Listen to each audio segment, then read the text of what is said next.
ನಮಸ್ಕಾರ. ವನಜ ಮಲೆನಾಡು ಬಂದಾಯಿತು, ಹೊಸ ವಿಡಿಯೋ ತಂದಾಯಿತು. ಬನ್ನಿ ಇವತ್ತು ಶಾರದೆ ಸೀರಿಯಲ್ಲು ಹೇಗೆ ಮೂವ್ ಆಗುತ್ತೆ, ಏನು ಸ್ಟೋರಿ ಇದೆ ನೋಡೋಣ. ಅದಕ್ಕಿಂತ ಮುಂಚೆ ನನ್ನ ವಿಡಿಯೋಕ್ಕೆ ಸಬ್ಸ್ಕ್ರೈಬ್ ಮಾಡಿಲ್ಲ ಅಂದರೆ ದಯವಿಟ್ಟು ಸಬ್ಸ್ಕ್ರೈಬ್ ಮಾಡ್ಕೊಳ್ಳಿ, ಹಾಗೆ ಒಂದು ಲೈಕ್ ಮಾಡಿ. ಶಾರದೆ ನಾದ್ನಿಗೆ ಮದುವೆ ಅಂದರೆ ಅವಳು ಮದುವೆಗೆ ಯಾರು ಒಪ್ಕೊಂತಾನೆ ಇರಲಿಲ್ಲ, ತುಂಬಾ ಆಟ ಮಾಡ್ತಾಯಿದ್ಲು. ಅದರಲ್ಲೂ ಶಾರದೆ ಹೋಗಿ ಅವನ್ನ ಒಪ್ಪಿಸಿ ಹುಡುಗನ್ನ ಮದುವೆಗೆ ಒಪ್ಪಿಸಿ ಕರ್ಕೊಂಡು ಬಂದಿದ್ದಾಳೆ. ಎಂಗೇಜ್ಮೆಂಟ್ ಇಟ್ಕೊಂಡಿದ್ದಾರೆ. ಆದರೆ ಎಂಗೇಜ್ಮೆಂಟ್ ಇಟ್ಕೊಂಡ್ರೆ ಇಲ್ಲಿ ಶಾರದೆ ಅತ್ತೆಗೆ ಸಿಟ್ಟಿದೆ ಇವಳ ಮೇಲೆ, ಸಿಕ್ಕಾಬಟ್ಟೆ ಸಿಟ್ಟಿದೆ. ನನ್ನ ಮಗನಿಗೆ ಮೋಸ ಮಾಡ್ಕೊಂಡು ಮದುವೆ ಮಾಡ್ಕೊಂಡು ಬಂದ್ಲು ಅನ್ನೋದೊಂದು ಸಿಟ್ಟಿದೆ. ಮತ್ತು ಇವಳು ಕಂಡ್ರೆ ಆಗಲ್ಲ, ಎರಡನೇ ಸಿಟ್ಟು. ಮತ್ತು ಇವ್ರ ಮನೇಲಿ ಗ್ರಾನಿ ಇದ್ದಾಳೆ, ಅವಳಿಗಂತೂ ಮೂರನೇ ಸಿಟ್ಟು. ಭಾಳ ಸಿಟ್ಟು ಮಾಡ್ತಾರೆ ಇವಳ ಮೇಲೆ ಎಲ್ಲರೂ. ಆದರೆ ಗಂಡ ಒಳ್ಳೆಯವನು ಪಾಪ, ಇನ್ನೆಲ್ಲರೂ ಸಿಟ್ಟು ಮಾಡ್ತಾರೆ. ಗಂಡ ಒಬ್ಬ ಒಳ್ಳೆಯವನಿದ್ದಾನೆ, ಹಾಗಾಗಿ ಇವಳು ಸೇಫಾಗಿದ್ದಾಳೆ.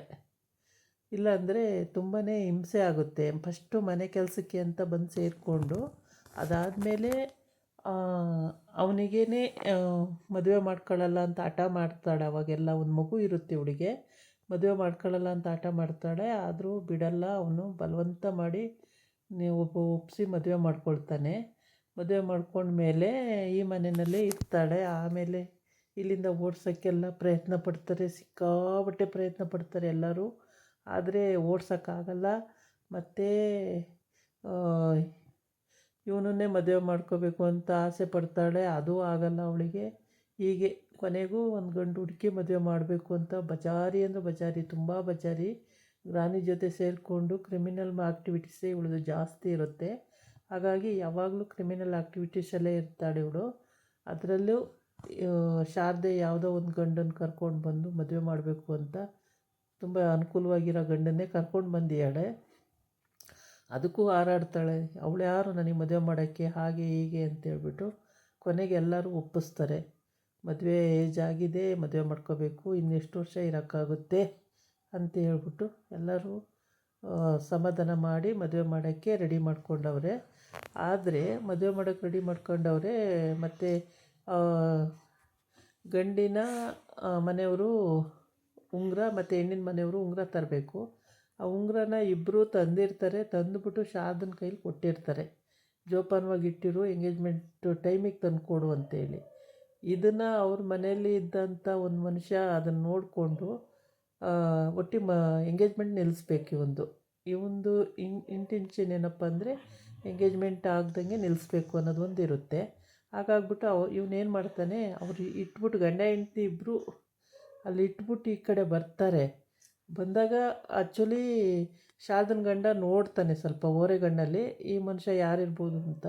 ಆದರೆ ಅನುಮಾನ ಏನೂ ಬರಲ್ಲ. ಇಟ್ಬಿಟ್ಟು ಬೀಗ ಹಾಕಲ್ಲ, ಹಂಗೆ ಬರ್ತಾರೆ ರೂಮಿಗೆ ಇಟ್ಬಿಟ್ಟು. ಹಂಗೆ ಬಂದಾಗ ಅದನ್ನು ನೋಡ್ಕೊಂಡಿದ್ದವನು ಫಸ್ಟಿಂದನೂ ಇವನು ಎಂಗೇಜ್ಮೆಂಟ್ ನಿಲ್ಲಿಸ್ಬೇಕು, ಹೆಂಗೆ ನಿಲ್ಲಿಸೋದು ಅಂದಾಗ ಅಲ್ಲಿ ಹೊರಗಡೆ ಹೆಂಗಸ್ರಿಬ್ಬರು ಮಾತಾಡ್ತಾ ಇರ್ತಾರೆ. ಎಂಗೇಜ್ಮೆಂಟ್ ನಿಂತೋಯ್ತು, ಈ ಥರ ರಿಂಗೇ ಕಳುವಾಗಿಬಿಡ್ತು ನನ್ನ ಫ್ರೆಂಡು ಮನೆಯಲ್ಲಿ, ಚೌಟ್ರಿಗೆಲ್ಲ ಹೋಗಿದ್ದೀವಿ, ಎಂಗೇಜ್ಮೆಂಟೇ ನಿಂತೋಯ್ತು, ಹಿಂಗಾಯ್ತು ಅಂತೇಳಿ. ಇವನು ಅದನ್ನೇ ಪಕ್ಕ ಪ್ಲ್ಯಾನ್ ಚೆನ್ನಾಗಿದೆ ಅಂತೇಳ್ಬಿಟ್ಟು ಅದೇ ಪ್ಲ್ಯಾನನ್ನು ಉಪಯೋಗಿಸ್ತಾನೆ. ರಿಂಗ್ಸ್ ಎರಡನ್ನೂ ತಗೊಂಡು ಜೋಬಿಗೆ ಹಾಕ್ಕೊಂಡು ಸಲೀಸಾಗಿ ಬಂದು ನಿಂತ್ಕೋತಾನೆ.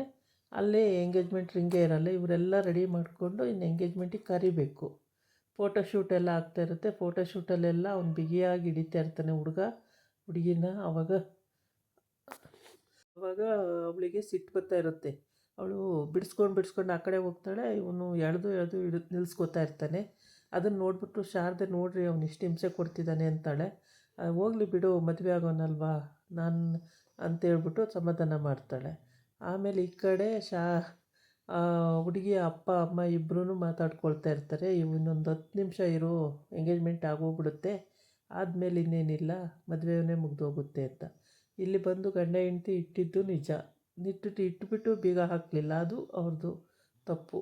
ಇದೇ ಎಷ್ಟೋ ಮನೆಗಳಲ್ಲಿ ಈ ರೀತಿ ಆಗೋದುಂಟು. ಆಗದ ಥರ ನೋಡ್ಕೊಳ್ಬೇಕು. ಆದರೆ ನೋಡಿ ಈ ಥರ ಪ್ರಾಬ್ಲಮ್ ಆಗಿಬಿಡುತ್ತೆ. ಎಲ್ಲ ಇಟ್ಬಿಟ್ಟು ಏನು ಬೀಗ ಹಾಕ್ತೇನೆ ಹಾಗೆ ಹೋದರೆ ಈ ಮದುವೆ ಮನೆಯಲ್ಲಿ ಬಿಡ್ತಾರಾ? ಯಾರೂ ಬಿಡೋದೇ ಇಲ್ಲ, ಪತ್ತೆ ಇಲ್ದಂಗೆ ಎಗ್ಗಿಸ್ಬಿಡ್ತಾರೆ. ಹಾಗಾಗಿ ಮದುವೆ ಮನೆಯಲ್ಲಿ ನಾವು ಎಷ್ಟು ಕೇರ್ಫುಲ್ಲಾಗಿದ್ದರೂ ಸಾಲದು. ತುಂಬ ಜೋಪಾನವಾಗಿ ನೋಡ್ಕೊಳ್ಬೇಕು. ಅದು ಅಲ್ಲದೆ ತಗೊಂಡೋದಂಥ ಒಡವೆನ ಜೋಪಾನವಾಗಿ ನೋಡಿಕೊಂಡು ಜೋಪಾನವಾಗಿ ನಾವೇ ಜೋಪಾನ ಮಾಡಿ ತಂದ್ಕೋಬೇಕು. ಬೇರೆಯವ್ರ ಮೇಲೆ ಡಿಪೆಂಡ್ ಆಗಬಾರ್ದು. ಇದು ಎಲ್ಲರೂ ಕಲ್ತ್ಕೋಬೇಕಾಗಿರೋ ಅಂಥದ್ದು. ಯಾಕೆ ಅಂತ ಅಂದರೆ ಬೇರೆಯವ್ರ ಮೇಲೆ ಡಿಪೆಂಡ್ ಆದರೆ ಆ ಒಡವೆ ಮತ್ತೆ ವಾಪಸ್ ಮನೆಗೆ ಬರಲ್ಲ. ಹಾಗಾಗಿ ಹುಷಾರಾಗಿಯೇ ನಾವು ಹ್ಯಾಂಡಲ್ ಮಾಡಬೇಕಾಗುತ್ತೆ. ಇದಾಗಿತ್ತು ಇವತ್ತಿನ ವಿಡಿಯೋ. ನಾಳೆ ಇನ್ನೊಂದು ವಿಡಿಯೋ ಜೊತೆ ಬರ್ತೀನಿ. ನಮಸ್ಕಾರ.